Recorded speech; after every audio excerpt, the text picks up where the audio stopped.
Asociación Camino Anima Mundi presenta. A ver, nos han enseñado durante muchísimo tiempo que la máxima prueba de fe ante una tragedia es sufrir en un silencio absoluto. Sí, agachar la cabeza y no quejarse. Exacto. Mantener una sonrisa inquebrantable para no incomodar a los demás, ¿verdad?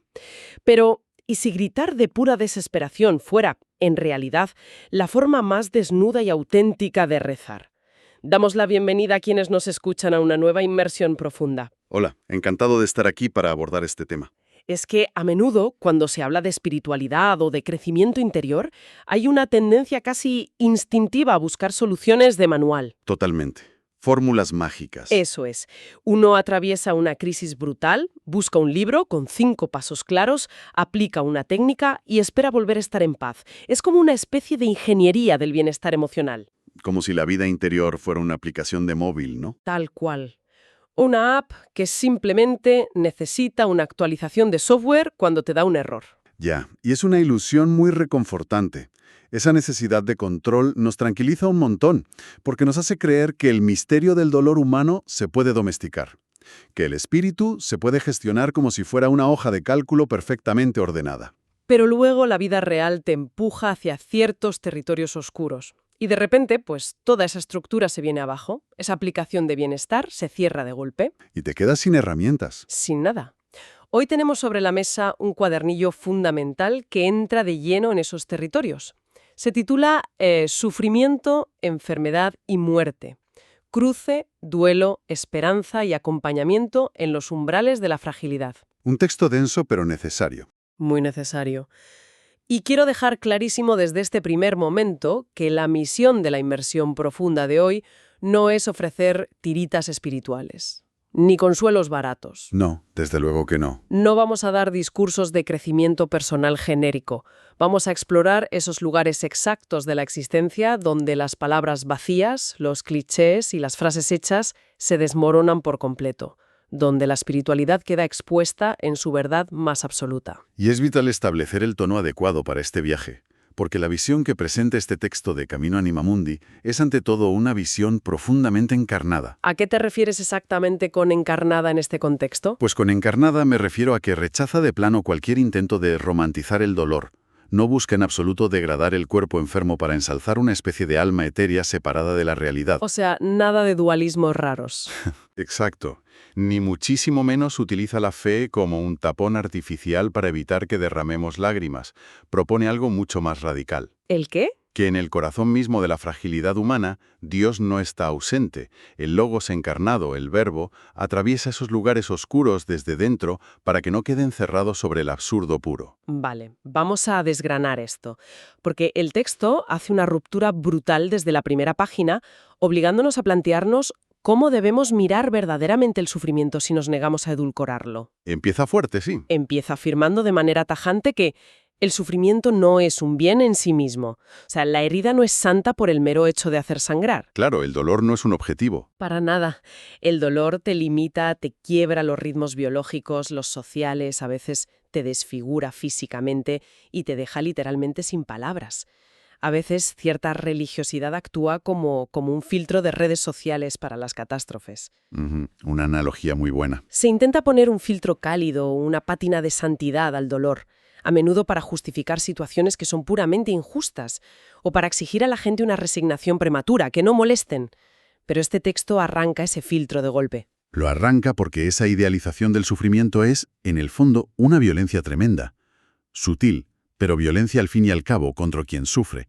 Y aquí entra la gran paradoja cristiana que el documento maneja con una precisión quirúrgica. Cuéntame más sobre esa paradoja. Pues que, aunque el sufrimiento no es bueno de por sí, no es un castigo ni un premio, puede ser lo que en teología llaman materia transfigurable. A ver, espera, me vas a perdonar, pero eso de materia transfigurable suena peligrosamente cerca de la positividad tóxica que acabamos de criticar. Ya, puede parecerlo, pero no lo es. Es que, ¿en qué se diferencia exactamente el transfigurar el dolor de simplemente ponerle ese filtro sagrado del que hablaba para fingir que todo está bien? Es una distinción fundamental. El dolor por sí solo no convierte a nadie en mejor persona. La realidad demuestra que el dolor intenso y crónico puede endurecer, volver a alguien profundamente cínico y resentido con el mundo. Totalmente cierto. Pensemos en el relato bíblico tradicional. El dolor endurece el corazón del faraón, pero purifica a Job. El sufrimiento llevó a Judas a la desesperación absoluta, pero llevó al salmista a una súplica mucho más profunda. La diferencia reside en cómo opera la gracia. Vale. ¿Y cómo opera? Ponme un ejemplo más visual. Pensemos en la forja de un metal. El fuego del sufrimiento por sí solo no fabrica una espada bella y útil automáticamente. De hecho, si el fuego no se controla, simplemente derrite y destruye el hierro dejándolo inservible. Claro, lo funde y lo arruina. Para que haya transfiguración, ese metal al rojo vivo requiere el martillo de la gracia, la paciencia del tiempo y el yunque de una comunidad que sostiene a la persona. O sea que no es algo automático ni individual. Para nada. Transfigurar no es borrar la herida ni fingir que no duele. Es permitir que esa fractura, a través del amor recibido y dado en medio de la impotencia, se convierta en un lugar de sentido. Lo fascinante aquí es cómo esta misma lógica se aplica directamente a la experiencia física del cuerpo, a la enfermedad. Y esto choca de manera frontal, pero como un tren a toda velocidad, contra la pared de nuestra cultura actual.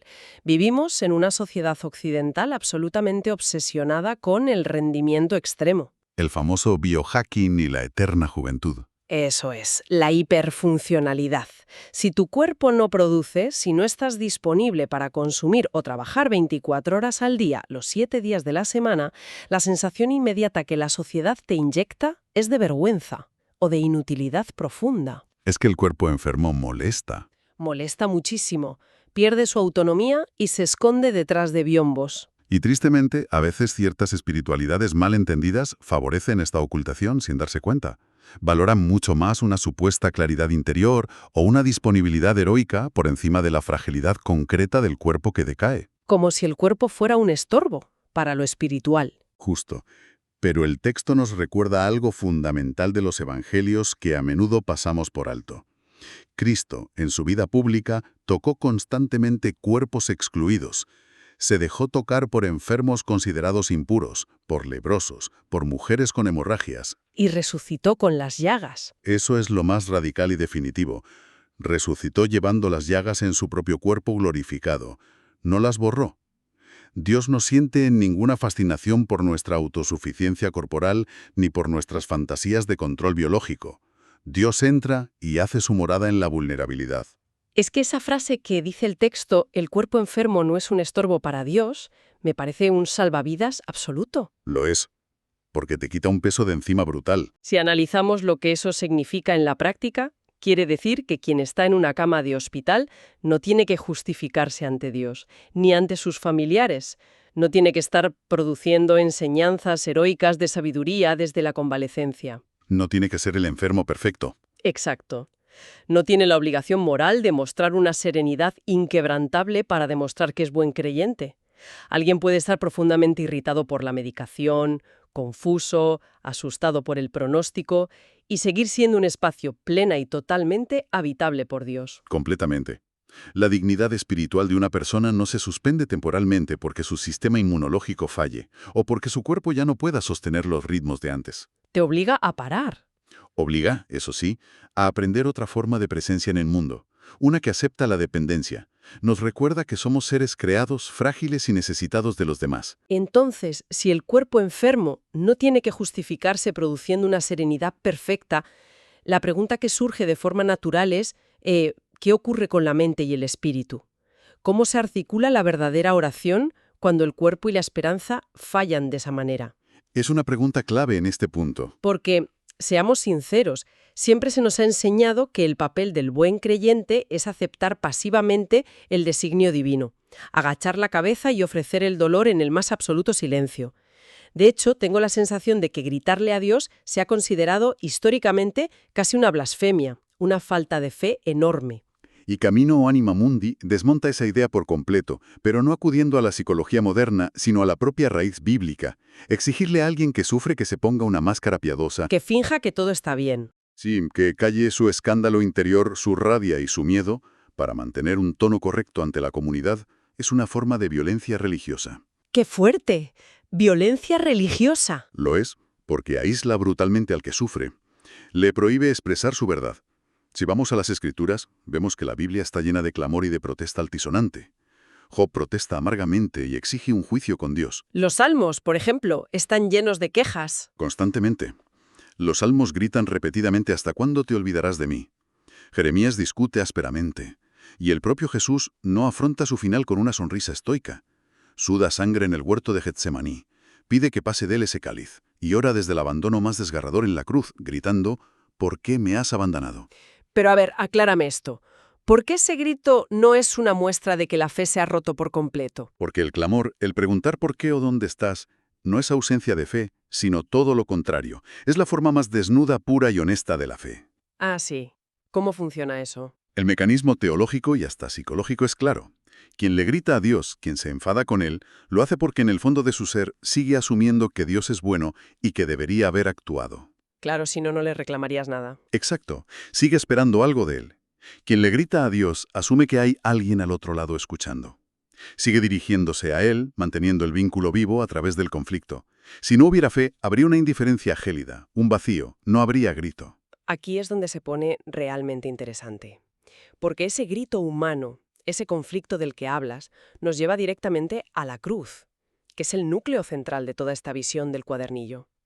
Entender que no estamos gritándole a un universo vacío y oscuro. Ese es el giro teológico definitivo que ofrece la visión cristiana. La cruz demuestra que Dios no mira el dolor humano desde la barrera. Como si estuviera en el palco VIP del universo. Tal cual. No es un analista distante sentado en un trono que te observa sufrir y te dice desde lejos, bueno, esto es por tu bien para que aprendas una lección. Tampoco es, y el texto lo subraya con muchísima fuerza, un padre cruel, iracundo y sádico que necesita descargar violencia física sobre su propio hijo para calmar su ira ante el pecado humano. Esa imagen de Dios castigador. Sí, esa interpretación jurídica y transaccional se rechaza de plano aquí. La cruz es en cambio la revelación extrema de un Dios que decide atravesar la noche humana. Dios experimenta en carne propia lo que significa la humillación pública, la injusticia de un tribunal corrupto, la asfixia física y el abandono de sus amigos. Entra en el fondo del pozo. Claro. Y entender esto tiene que cambiar absolutamente el tono de cualquier persona que reza desde el fondo de ese pozo, ¿no? La dinámica se transforma. Radicalmente. Ya no estás intentando comunicarte a través de intermediarios con un director general cósmico e impasible que te ha mandado una prueba para testear tu lealtad. Estás rezando directamente a un Dios crucificado que conoce perfectamente lo que es la asfixia, el terror a la muerte y la impotencia, pero desde dentro de sus propios pulmones, desde sus propias terminaciones nerviosas. Exactamente. Y fíjate en la consecuencia lógica de esto. ¿Cómo cambia radicalmente el tono de quien reza? Tiene que cambiar con la misma radicalidad el tono de quien acompaña al que sufre. Claro, tiene sentido. Si Dios mismo no fue con explicaciones teóricas ni con tratados filosóficos al encuentro del dolor humano, sino que puso su cuerpo, no podemos ir con superioridad explicativa ante el sufrimiento ajeno. No vamos a dar lecciones, vamos acompañados por la memoria de un Dios crucificado. Pero, a ver, si Dios entra en ese sufrimiento y acompaña desde dentro, la pregunta inevitable que nos asalta a todos es ¿qué pasa cuando el sufrimiento parece ganar la partida biológica? ¿Cuando llega al final? Sí. ¿Qué ocurre cuando el cuerpo definitivamente cede y cruzamos el umbral hacia la muerte?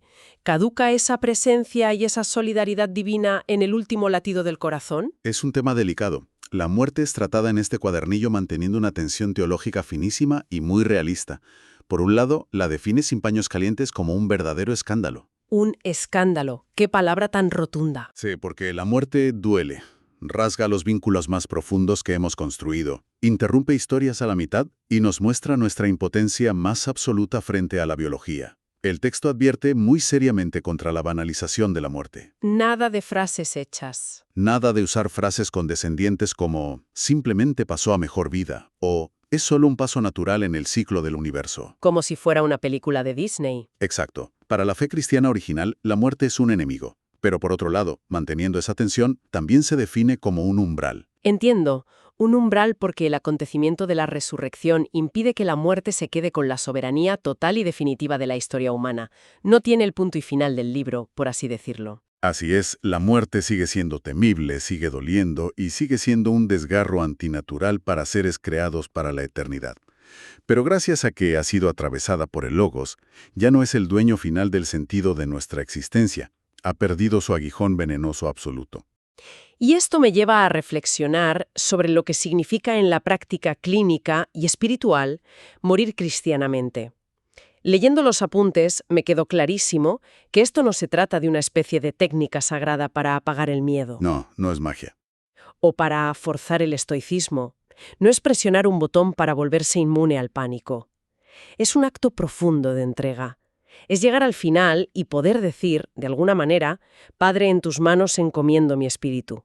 Que no es fácil. Nada fácil, pero sabiendo, y esto es crucial, que esa entrega puede darse en medio de una fuerte sedación paliativa, en medio del agotamiento físico total o incluso del terror. Y es precisamente ahí donde el papel de los que rodean la cama es vital. Esencial, diría yo. Si la comunidad, la familia o los sanitarios sostienen ese cuerpo con ternura, incluso en medio del delirio o la confusión de los últimos momentos, ahí hay un morir profundamente cristiano.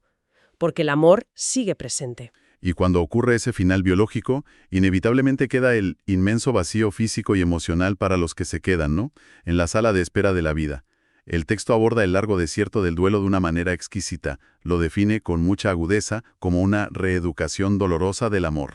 Amar a través de la ausencia física. Me quiero detener un momento en esto de los que se quedan, porque creo que la inmensa mayoría de quienes nos escuchan habrán presenciado o sufrido en sus propias carnes esa religiosidad apresurada en los tanatorios y funerales. Uy, sí, es un clásico. Es casi cómico, en un sentido trágico, ver las barbaridades que la gente llega a decir por puro pánico al silencio prolongado. Cómo el dolor crudo de los demás les incomoda enormemente y no saben qué hacer, lanzan frases que buscan anestesiar el ambiente. Frases de manual. Ya está con Dios, tienes que ser fuerte por los niños, o la peor de todas, no llores así, a tu ser querido no le gustaría verte triste. Madre mía, esa es terrible. Es como si quisieran resolver un abismo emocional enorme utilizando doctrinas de bolsillo, tiritas verbales que protegen más al que las dice que al que las escucha. Totalmente. Porque como sociedad no toleramos el misterio del dolor que no se puede resolver en 5 minutos. Necesitamos arreglarlo ya. Pero hay que entender que la esperanza cristiana no consiste en evitar el duelo o saltarse sus fases. El Evangelio nos narra que Jesús lloró a lágrima viva. Por su amigo Lázaro. Sí, se conmovió profundamente por la muerte de su amigo. Él sabía teológicamente que iba a resucitarlo momentos después, y aún así, su humanidad le hizo llorar ante el desgarro de la muerte. La resurrección no suprime el duelo, lo habita. Hay que pasarlo. El dolor de una pérdida necesita su espacio físico y su tiempo cronológico. Necesita la mesa compartida donde falta una silla. Necesita que se repitan los recuerdos del difunto 100 veces sin que nadie cambie de tema torpemente. Necesita una paciencia infinita con los silencios. Qué bonito eso, paciencia con los silencios. El duelo solo da fruto, solo consigue purificar el alma y ensanchar la capacidad de compasión. Cuando se le permite ser exactamente eso, duelo, sin forzar una paz artificial antes de tiempo. Entonces, ¿qué significa todo esto a nivel de nuestras acciones diarias? Si unimos la experiencia de la enfermedad, el umbral oscuro de la muerte y el largo y árido desierto del duelo, la pregunta es, ¿cómo respondemos nosotros? ¿Qué hacemos materialmente frente al dolor del prójimo sin caer en las trampas de los tanatorios que acabamos de describir? Si conectamos esto con el panorama general de la visión de Camino Anima Mundi, la palabra y la actitud clave es el acompañamiento, pero definido estrictamente desde el estar sin invadir. Estar sin invadir. Sí, acompañar verdaderamente a alguien no es llegar a su casa para explicarle la vida, o para darle un sentido prefabricado a su desgracia. No es darle una lección teológica improvisada sobre el misterio del mal, ni llenar los silencios charlando por los codos sobre tus propias experiencias. ¿Para demostrar tu altísima madurez espiritual? No. Exacto. Es ofrecer una presencia constante, pero humilde y discreta. Me encantan los detalles terrenales, casi domésticos, que da el texto para explicar esto. Demuestra la absoluta materialidad del amor cristiano. Acompañar, la inmensa mayoría de las veces, no es recitar un tratado de teología.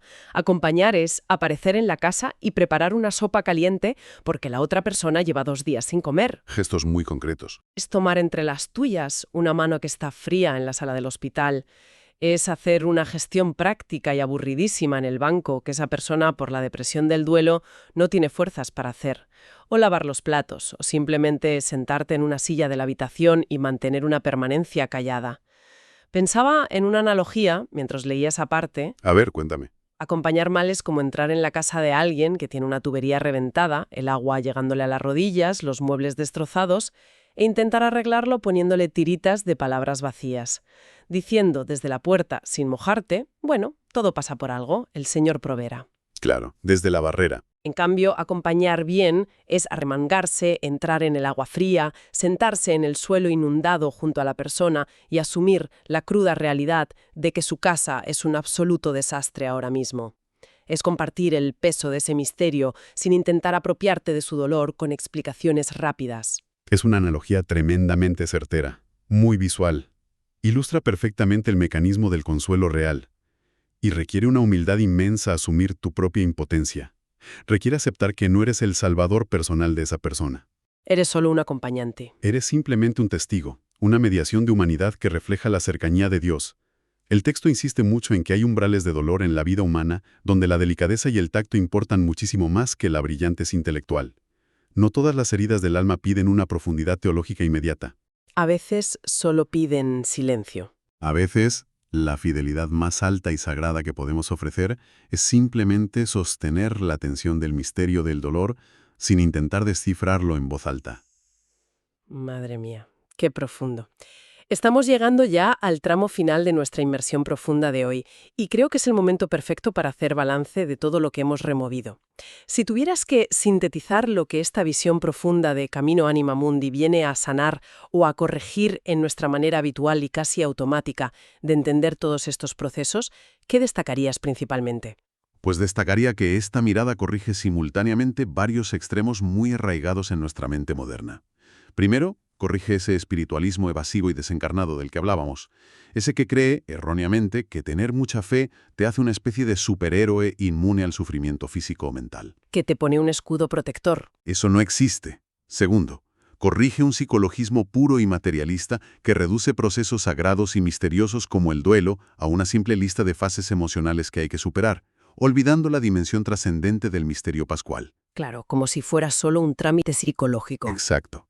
Tercero, corta de raíz la tóxica glorificación del dolor por el dolor. Y sobre todo, corrige la peligrosa idea de que la esperanza es un optimismo barato. La esperanza cristiana real no te exige que sonrías ante una tumba abierta fingiendo que no pasa nada. Te permito llorar. Te exige sostener, a veces temblando, con dudas y con el corazón roto, la convicción profunda de que el amor entregado no ha sido en vano, y que la muerte, aunque muerde fuerte, no es el dueño absoluto de la historia humana. Esa certeza no evita en absoluto que llores hasta quedarte sin aliento, pero te permite sostener ese llanto desde un suelo firme, desde otro lugar muy distinto al de la desesperación absoluta. Para terminar, y recogiendo todo este desarrollo sobre la vulnerabilidad, me gustaría dejar una idea nueva flotando para quienes están al otro lado escuchando. Algo que va un paso más allá de lo puramente personal y entra en la esfera de lo social. Hemos explorado a fondo cómo el cuerpo enfermo y vulnerable no es un estorbo para Dios, sino su morada. Un cambio de paradigma total. Cabe preguntarse entonces, ¿qué dice de nuestra sociedad la arquitectura misma de nuestro mundo moderno? Si te fijas, tendemos a esconder a nuestros enfermos crónicos en grandes hospitales a las afueras de las ciudades. Invisibilizamos la vejez y el deterioro en residencias cerradas, a cal y canto, alejadas de la mirada pública. Como si escondiéramos lo que no funciona. Exacto. Como si el deterioro del cuerpo fuera un fracaso estético y productivo del sistema capitalista, que debe ocultarse bajo la alfombra a toda costa para no molestar la vista de los sanos. A veces pensamos que la fe debe ser un cántico fuerte y victorioso en medio de la plaza, pero quizá el logos toma carne de la forma más verdadera cuando la fe apenas respira junto a una cama, cuando guarda silencio en una sala de espera y prepara una sopa para quien no puede más. No para negar la noche, sino para acompañarla. Justo, no para negar la noche, sino para que la noche no quede sola, Si realmente nos tomáramos en serio y adoptáramos esta visión cristiana encarnada a nivel colectivo, si creyéramos que en la debilidad reside una dignidad sagrada, quizá cambiaría no solo nuestra forma privada de rezar frente al dolor, sino el diseño mismo de nuestras ciudades. Cambiaría cómo reintegramos la fragilidad, la enfermedad y el duelo en el centro mismo de la vida pública, en lugar de exiliarlos a los márgenes oscuros de la sociedad. Es algo para masticar con calma a lo largo de los próximos días. Desde luego, da mucho que pensar. Ha sido un recorrido inmenso, denso, muy necesario y sobre todo profundamente enraizado en lo real. Para seguir profundizando en esta visión, entender el valor de la fragilidad y acceder al material completo de este cuadernillo, debéis contactar con la asociación exactamente a través del correo quiero@caminoanimamundi.org.